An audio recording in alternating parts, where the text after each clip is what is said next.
이제 다음 주면은 욥기의 결론을 내릴 수 있을 것 같습니다. 초반에 말씀을 드린 것처럼 고난에 대해서 답을 찾으려고 욥기를 1장부터 42장까지 읽고 나면은 답이 뭐지? 이런 생각이 듭니다. 도대체 답이 무엇일까? 사실 읽어도 그 답을 잘 찾을 수 없습니다만은 오늘 그 작은 한 부분의 결론을 엘리후를 통해서 내려보고자 합니다. 지금까지 우리는 욥의 세 친구와 욥의 대화를 살펴보았습니다. 정말로 많은 대화를 했습니다. 그 속에서 요약을 해서 핵심 부분들만 말씀을 드렸습니다. 세 친구의 대화는, 말은, 주장은 굉장히 많았지만은 핵심은 딱 하나죠. 욥, 네가 고통을 받는 것은 네가 지은 죄 때문이다. 그렇지 않고서야 이 고난이 너에게 올 리가 없다. 그러니 회개하라. 이것이 그들의 주장이었습니다. 고난당한 욥을 위로하기 위해서 찾아왔던 세 명의 친구는 처음에는 같이 위로를 했지만은 대화를 하면서 그 본래 목적은 잊어버리고 인과응보에 의해서 고통당하고 있는 이 욥을 위로하기보다는 정죄하기에 바빴습니다. 그러면서 이제 그 대화가 마무리가 되었죠. 오늘 제4의 인물이 등장을 하는데 엘리후라고 하는 사람입니다. 이 사람은 앞에 있던 세 친구와는 좀 다른 방식으로 욥에게 접근해서 이야기를 합니다. 욥기 32장 2절 말씀에 람 종족 부스 사람 바라겔의 아들 엘리후가 화를 내니, 그가 욥에게 화를 내면 욥이 하나님보다 자기가 의롭다 하미요. 욥이 하나님보다 자기를 더 의롭다라고 하는 그 모습을 보았던 것입니다.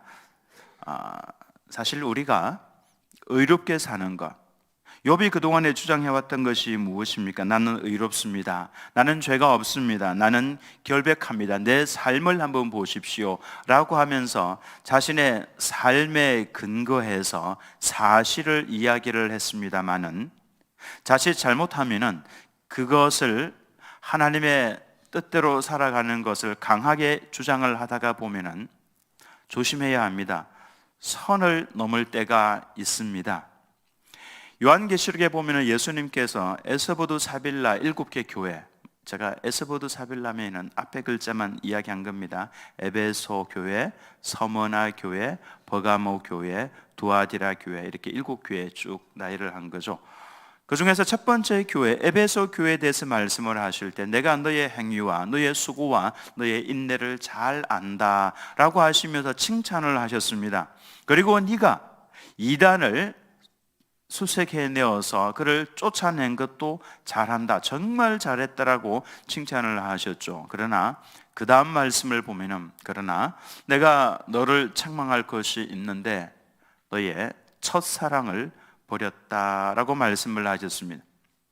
에베소 교회가 왜 첫사랑을 버렸습니까? 그들은 하나님의 말씀대로 순종하다가 그렇게 된 겁니다. 이단들이 자꾸 들어오니까, 가만히 몰래 들어온 이단들이 교회를 무너뜨리려고 하니까 그들의 사상을, 그들의 신앙을 조사를 하고 처음 오는 분들이 있으면 의심을 가지고 쳐다보고 그러면서 잘못된 것을 분별해내고 그래서 이단을 쫓아내고 이렇게 하다가 보니까 사람이 오면은 의심부터 하게 된 겁니다.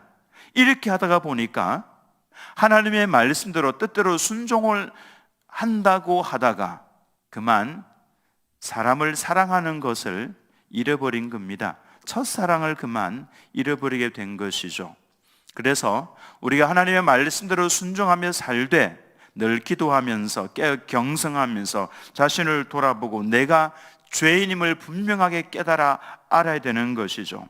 근데 욥은 자꾸만 내가 의인이다, 경쟁하듯이 논쟁하듯이 내가 의인이다라고 하는 것을 주장을 하다가 보니까 옆에서 지켜보고 있던 이 엘리후, 그 세 명의 친구보다도 젊은 사람입니다. 제일 젊은 사람이에요. 지켜보고 있다가 이제 세 명의 친구가 더 이상 말을 못하니까, 근데 욥은 더불어 다투면서 자신의 의로움을 주장을 하다가 보니까 엘리후의 눈에는 하나님보다도 자신을 더 의롭다고 여기는 듯이 보여서, 그래서 엘리후가 화를 낸 겁니다. 이 엘리후가 이렇게 화를 냈지만은 하나님께서 어떻게 하십니까? 나중에 하나님께서 책망을 하실 때 세 친구에 대해서는 책망을 하시지만은 엘리후에 대해서는 책망을 하시지 않습니다. 욥도 엘리후가 했던 그 말을 받아들이죠. 그래서 엘리후의 말에 대해서 더 이상 욥이 말을 하지 않습니다. 이 엘리후가 어떤 사람이었습니까? 그는 성령 하나님의 인도를 받고 또 성령 하나님의 음성에 대해서 잘 듣고 민감한 사람이었습니다. 욥기 32장 8절에서 9절 말씀을 보면은, 그러나 사람의 속에는 영이 있고 전능자의 숨결이 사람에게 깨달음을 주시나니. 사람의 속에는 영이 있습니다. 여러분 모두가 다 말을 하지 않아도 눈을 감고 있어도 어딘가 갈 수 있는, 또 입을 다물고 있어도 안에서 말을 할 수 있는 그 존재, 생각을 하는 그 존재, 영혼입니다. 내 영혼아 어찌하여 내 안에서 불안하여 하는가. 내 안에서 불안해하는 존재, 혼자 설레이하는 존재, 그가 바로 내 안에 있는 영혼이죠. 그 영혼이 있고 전능자의 숨결이 사람에게 깨달음을 주시나니. 전능자의 숨결, 하나님의 숨결이 무엇입니까? 이 숨결 그러면 호흡을 말합니다. 후 하고는 호흡이죠. 하나님께서 아담을 창조하셔서 흙을 가지고 말랑말랑한 사람을 만드셨습니다. 따뜻한 사람을 만드셨죠. 사람이 걸어 다닌다고 해서 그 사람이 살아있는 것 아닙니다. 거기에 생명의 뿌리이신, 생명의 근원이신 하나님의 영이 들어가야 살아있는 사람이 되는 것이죠. 무조건 걸어 다닌다고 해서 이 사람 살아있다, 아닙니다. 만약에 여기 있는 이 꽃을 제가 꺾어서 이런 분들에게 보여드리면은 뭐라고 말씀을 하시겠습니까? 살아있습니까? 죽었습니까? 질문을 던진다면은 딱 보면은 살아있죠. 왜냐하면은 생생하니까. 그러나 뿌리에서 끊어졌기 때문에 죽은 것이나 마찬가지입니다. 사실 죽어가고 있는 과정이죠. 생명의 뿌리이신, 생명의 근원이신 하나님에게서부터 끊어진 존재는 아무리 뛰어다닌다고 할지라도 그는 죽은 존재나 마찬가지입니다. 실상은 죽은 자다라고 말을 해도 틀린 말이 절대로 아니죠. 그 단순히 생명만 가지고 있는 아담에게 하나님께서는 호흡을 불어넣으셨습니다. 숨결입니다. 후 하고 불어넣으셨을 때에 생명이 되었습니다. 살아있는 존재가 된 것이죠. 하나님을 볼 수 있고 하나님과 대화할 수 있고 하나님의 방식으로 살아갈 수 있는 살아있는 사람이 된 것이죠. 그때 불어넣었던 숨결이 바로 성령이다라고 할 수가 있습니다. 그래서 이 전능자의 숨결은 바로 성령이라고 할 수가 있고, 내 영에게 하나님의 영이신 숨결이신 성령이 깨달음을 주신다라고 그랬죠. 우리에게 오신 성령은 보혜사라고 그러는데요, 다른 이름으로 곁에서 돕는 자, 깨닫게 해주시는 자, 말씀하는 자, 이와 같은 의미를 가지고 있습니다. 즉 내 안에 계시는 성령께서 내 영에게 깨달음을 주신다라고 말씀을 하고 있죠. 이처럼 엘리후는 자신 안에 있는 성령과 더불어서 대화를 하고 그 성령으로 인해서 깨달은 것을 욥에게 말씀을 하고 있습니다. 욥기 33장 4절에서 7절 말씀을 보면은 하나님의 영이 나를 지으셨고 전능자의 기운이 나를 살리시느니라. 똑같습니다. 하나님의 영이 나를 지으셨고, 그리고 전능자의 기운이, 이 기운은 성령을 말합니다. 호흡, 숨결을 말하는 것이죠. 히브리어로 루아흐라고 하는 단어입니다. 전능자의 그 기운, 성령이 나를 살리시느니라 그랬죠. 그대가 할 수 있거든 일어서서 내게 대답하고 내 앞에 진술하라. 나와 그대가 하나님 앞에서 동일하니 나도 흙으로 지으심을 입었은즉 내 위엄으로는 그대를 두렵게 하지 못하고 내 손으로는 그대를 누르지 못하느니라. 무슨 말씀입니까? 엘리후는 욥을 보면서 욥을 훈계하고 교훈하는 그 입장이기 전에 당신과 나는 같은 사람입니다. 당신이 하나님의 피조물인 것처럼 나도 하나님의 피조물이고, 하나님의 성령이 당신에게 생명을 주어 살린 것처럼 나도 그러하고, 당신이 연약한 사람인 것처럼 나도 연약하고, 당신이 두려워하는 것처럼 나도 두려워하는 사람입니다. 우리는 그런 존재에 불과합니다. 이것이 바로 엘리후가 욥에게 접근하는 방법이었습니다. 그는 성령 하나님을 의지해서 말씀을 하고 있죠. 이제 하나님께서 엘리후를 통해서 욥에게 하신 말씀들, 또 욥에게 깨닫게 하신 말씀들 몇 가지를 살펴보고자 합니다. 엘리후는 옆에서 그의 선배들 3명이 이야기하는 것과 욥이 대답하는 것을 곁에서 다 지켜보았습니다. 그러면서 하나님께서 엘리후에게 계속해서 말씀하셨던 것을 이야기해주고 싶었지만은 그들보다 더 선배였기 때문에 참고 있다가 이제 드디어 이야기를 하는 것이죠. 그 첫 번째가 그동안 하나님은 침묵하고 계신 것이 아니라 욥 당신에게 계속해서 말씀하고 계셨습니다 라는 말을 했습니다. 욥의 오해 중에 하나가 하나님의 침묵이었습니다. 하나님, 내가 이렇게 힘이 드는데 왜 침묵하고 계십니까? 사실 성도의 믿음이 흔들릴 때가 이때입니다. 나는 힘들게 지금 겨우겨우 밥도 먹고 힘들게 잠도 잘 못 자고 이렇게 살고 있는데 하나님께서는 저 천국에서 고기 뜯어 먹으시고 있으시고 계시는 것 같은 생각이 들 때에 막 마음속에 섭섭함이 몰려오기도 하죠. 그런데 엘리후를 통해서 말씀하신 하나님의 대답은 욥아, 나는 계속해서 그동안에 너에게 이야기를 했다라는 말씀이었습니다. 욥기 33장 14절에서 6절을 보면은 하나님은 한 번 말씀하시고 다시 말씀하시되 사람은 관심이 없도다 그랬죠. 관심이 딴 데 가 있으니까 못 듣는다라고 하는 것입니다. 그런데 하나님께서는 한 번 말씀하시고 못 듣는다고 해서 그만 말씀하시는 것이 아니라 다시 말씀하시고 또 다시 말씀을 하시고, 사람이 침상에서 졸며 깊이 잠들 때나 꿈에나 밤에 환상을 볼 때에 그가 사람의 귀를 여시고 경고로서 두렵게 하시니라고 했죠. 하나님께서는 사람이 잠을 잘 때에도, 꿈을 꿀 때에도, 밤에 환상을 볼 때에도 귀를 열어주시면서 우리들에게 계속해서 말씀을 하신다라고 하는 것입니다.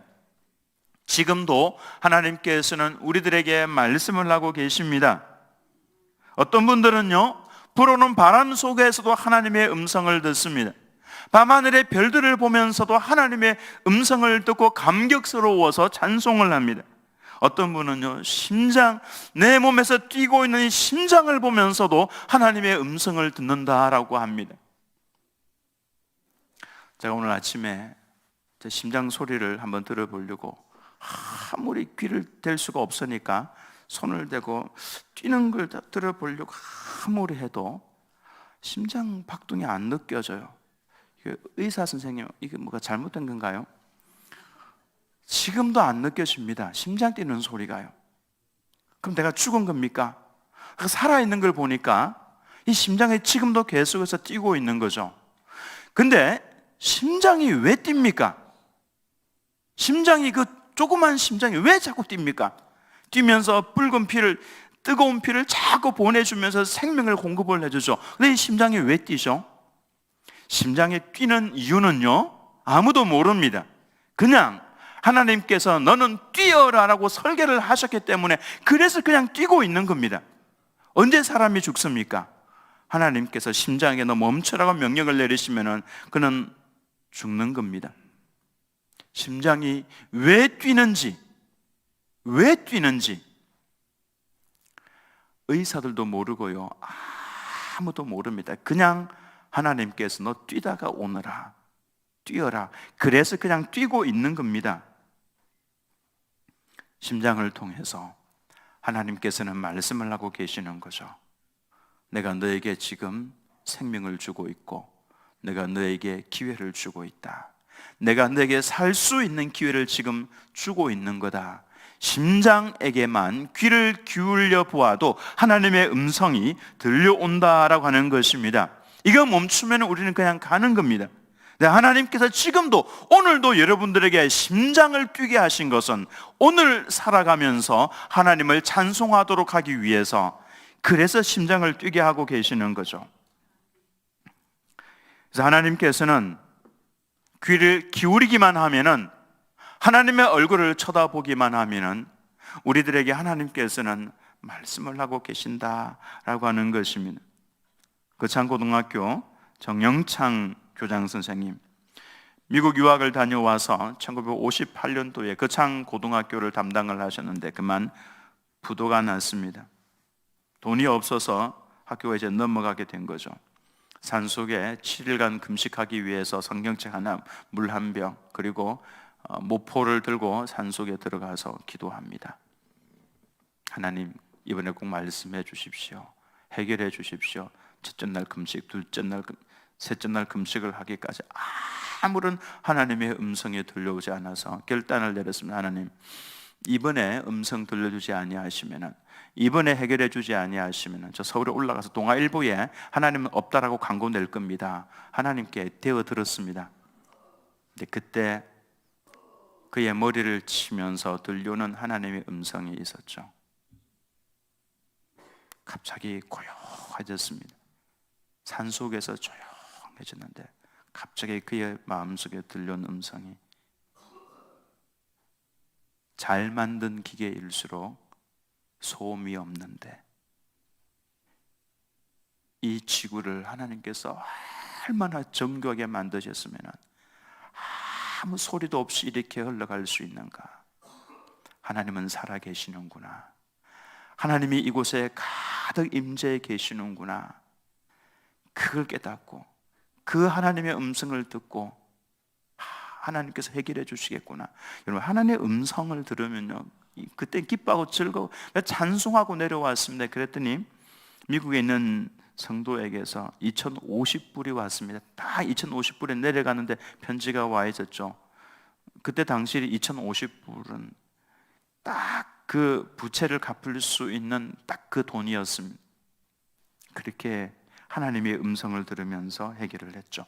하나님의 음성은요, 우리의 귀를 기울이기만 하면은 하나님께서 내게 깨닫게 해주시면서 그 음성을 듣도록 해주신다라고 하는 것입니다. 두 번째로 욥이 깨달은 것은요, 하나님께서는 욥의 교만을 막기 위해서 이 고난을 허락하셨다라고 하는 것입니다. 욥기 33장 17절에 이는 사람에게 그의 행실을 버리게 하려 하심이며 사람의 교만을 막으려 하심이라. 교만한 것들을 버리도록 하기 위해서, 그 교만을 막아서 하나님의 백성으로 끊임없이 능력 있게 살아가도록 하기 위해서, 그래서 욥에게 이 교만을 막기 위해서 고난을 허락하셨다라고 하는 것입니다. 사실은 교만하고자 하면은 아주 교만할 수 있는 사람이 사도 바울입니다. 사도 바울은요, 천국에까지 끌려간 사람이죠. 다른 사람들은 보지 못하는 천국을 보고 온 사람입니다. 얼마나 그 마음이 나는 너와는 달라라고 말을 할 수 있는 사람입니까? 바울을 통해서 엄청난 능력들이 많이 나타나죠. 심지어는 바울에 있는 손수건을 가져다가 환자 위에 얹으면 그 환자가 나았습니다. 그러면은 바울은요, 나 이런 사람이야 라고 의시될 수 있습니다. 그렇게 되면 어떻게 됩니까? 교만하면은 하나님께서 대적을 하시죠. 사도 바울이라 할지라도 하나님께서 대적을 하십니다. 근데 하나님께서는 사도 바울에게 고난을 주셨습니다. 수많은 고난을 주셨고 특별히 그의 몸에 육체의 가시를 주셨죠. 어떤 학자들은 간질 또는 안질, 아마 이 둘 중에 하나일 것이다라고 이야기를 합니다. 사도 바울이 하나님께 엎드려서 이것을 치료해 주시기를 위해서 간절히 3번 기도했을 때에 하나님의 응답이 들려왔죠. 내 은혜가 너에게 족하다. 그때 깨달은 것이 있습니다. 아하, 내가 약할 때에 하나님의 능력이 내게 온전해 주는구나. 내가 약해야만 하나님께 더 간절히 기도할 수 있고 하나님의 능력이 내게서 떠나지 않는구나. 이걸 깨달은 것이죠. 그래서 나의 약함을 자랑한다라고 이야기를 했던 것입니다. 또 교만해질 수 있는 사람이 바로 이 욥이었습니다. 신앙생활 잘하죠. 자녀들 다 잘 되었죠. 행복하죠. 부자죠. 사람들에게 존경받고 있죠. 교만 안 할래야 안 할 수 없는 환경 속에 있는 겁니다. 근데 하나님께서 욥을 잃어버리고 싶지 않았던 것입니다. 그래서 욥은 절대적으로 하나님 앞에 엎드려서 하나님만 경배하고 하나님만을 온전히 의지하도록 하기 위해서 그래서 고난을 주셨다라고 그렇게 말씀을 하고 있는 겁니다. 그리고 세 번째로 고통에는 뜻이 있습니다. 엘리후를 통해서 하나님께서 욥을 깨우치시는 질문은 이거죠. 고통에는 유익이 없는가? 이렇게 신앙생활을 잘하고 있는 내게 왜 이 고난을 주시는가? 대체 하나님 이유가 무엇입니까? 이것이 욥의 의문이었죠. 이에 대해서 하나님께서 답을 이렇게 주십니다. 욥기 33장 25절에서 6절 말씀을 보면은 그런즉 그의 살이 청년보다 부드러워지며 젊음을 회복하리라. 고난을 통해서 하나님께서 이런 복을 주신다라고 하는 겁니다. 청년보다 내 살이 부드러워지고 젊음을 회복하리라. 어린 시절의 순수함을 회복한다라고 말씀을 하고 있는 거죠. 26절에 보면 그는 하나님께 기도함으로 하나님이 은혜를 베푸사 기도함으로 그랬죠. 목사님, 저는 어제도 기도하고 오늘도 기도하고 내일도 기도할 건데요. 그런데 고난이 오면은 어제 하던 평소에 하던 그 기도와는 차원이 다른 기도를 한다라고 하는 것입니다. 그 기도가 얼마나 간절해지겠습니까? 그는 하나님께 고난을 통해서 그의 창자가 끊어지는 듯한 기도를 한다라고 하는 것이죠. 그리고 그로 말미암아 기뻐 외치며 기쁨을 회복한다라고 하는 것입니다. 내게 있는 것으로 기뻐하고 즐거워했는데 하나님으로부터 오는 그 즐거움을 잃어버리고 있다가 이제 하나님 때문에 근원적인 기쁨, 속에서부터 올라오는 그 기쁨을 회복한다라고 하는 것이죠. 하나님의 얼굴을 보게 하시고 사람에게 그의 공의를 회복시키시느니라. 하나님의 말씀에 순종하도록 인도해 간다라고 하는 것이죠.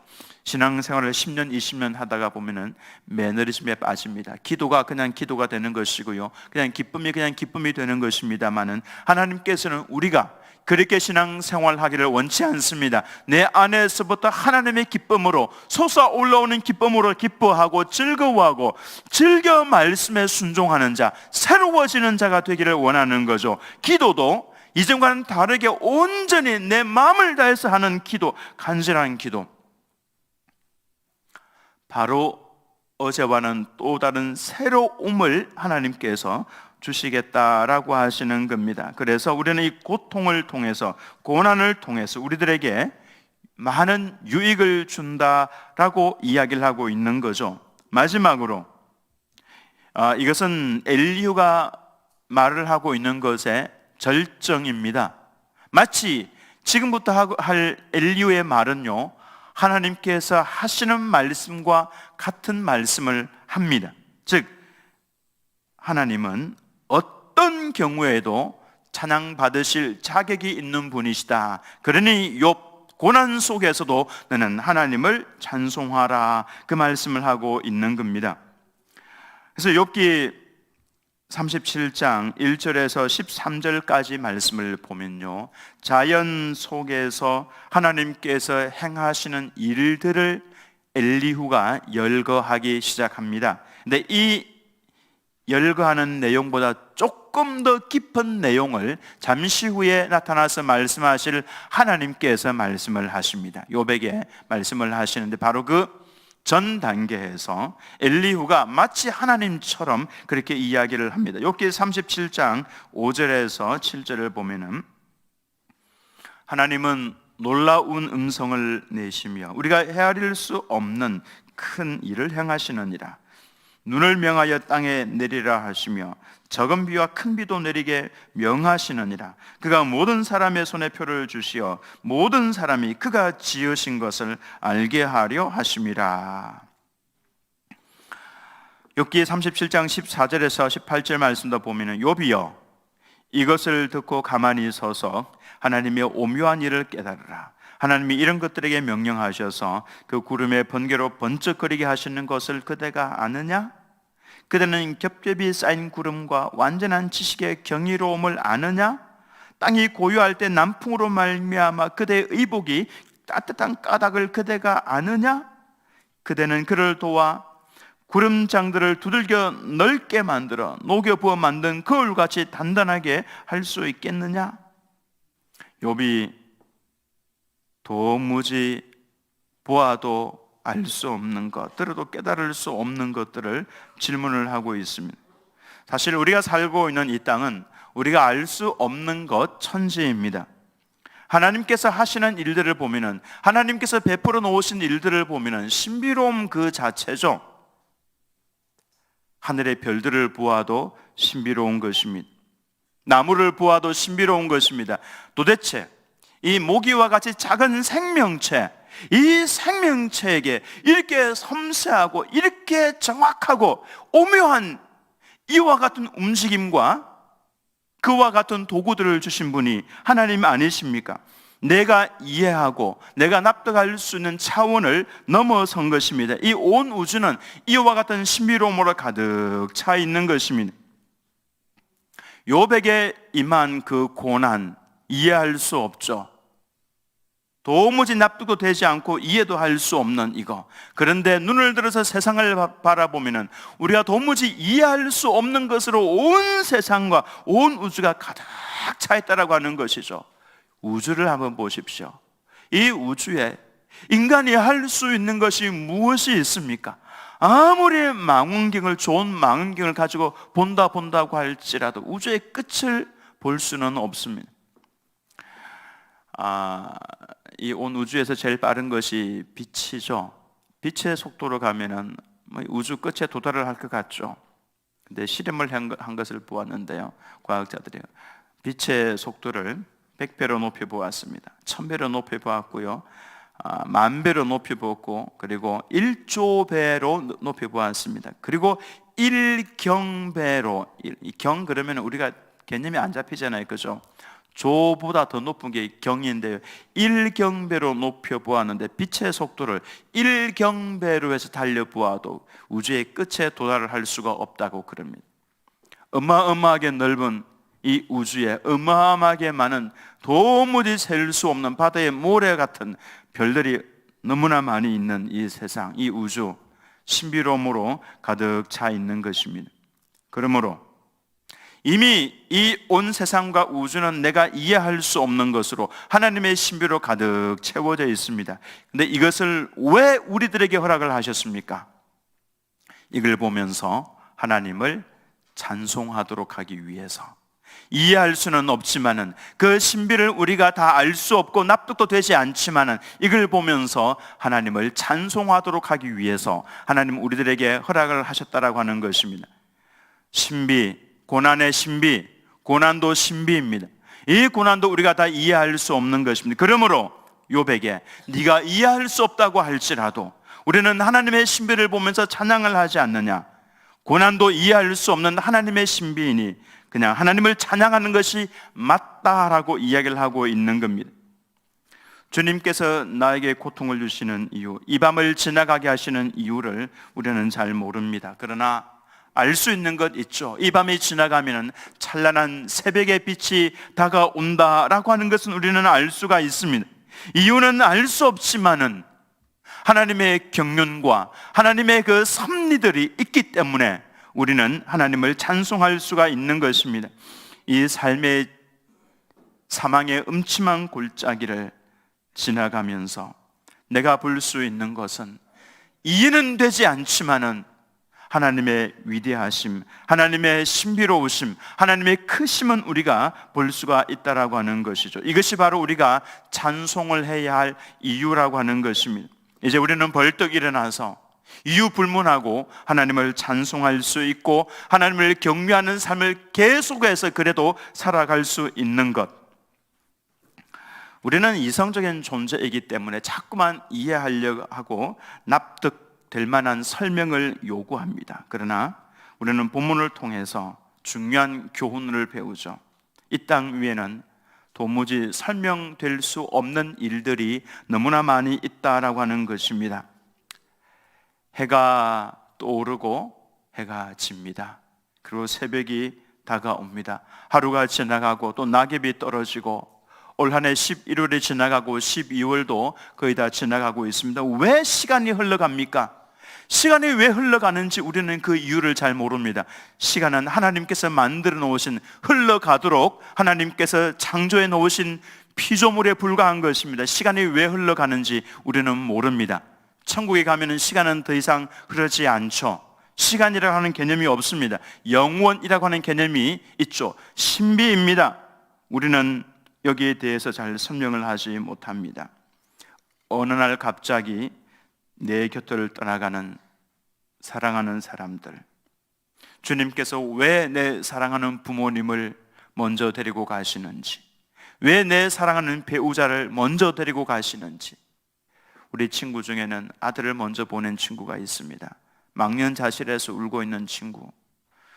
왜 내 아들을 먼저 하나님께서 데려가셨는지 도무지 생각을 해도 이해를 할 수가 없습니다. 알 수가 없습니다. 나 혼자 울어야만 하는 이 밤의 시간, 이해를 잘 못하겠습니다. 그러나 알고 있는 것 있죠.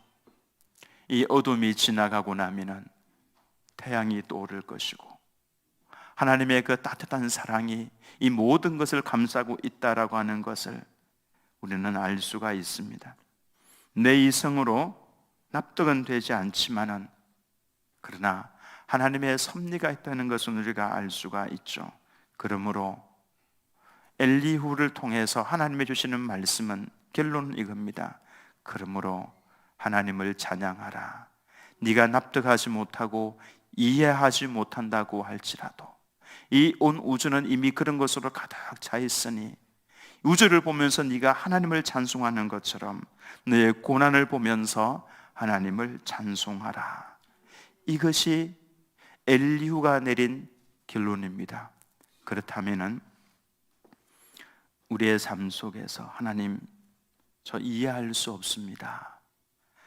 거기에는 하나님의 신비가 들어가 있는 것이고 그로 인해서 하나님을 찬송하시기 바랍니다. 하나님을 찬송할 때에 그것이 바로 하나님께서 나를 창조하신 목적에 맞게 살아가는 것입니다. 오늘도 이해할 수 없는 이 인생에 대해서 하나님을 찬송하며 하루를 보내시기를, 감사하며 하루를 보내시기를, 우리의 인생을 보내시기를 예수님의 이름으로 축원합니다.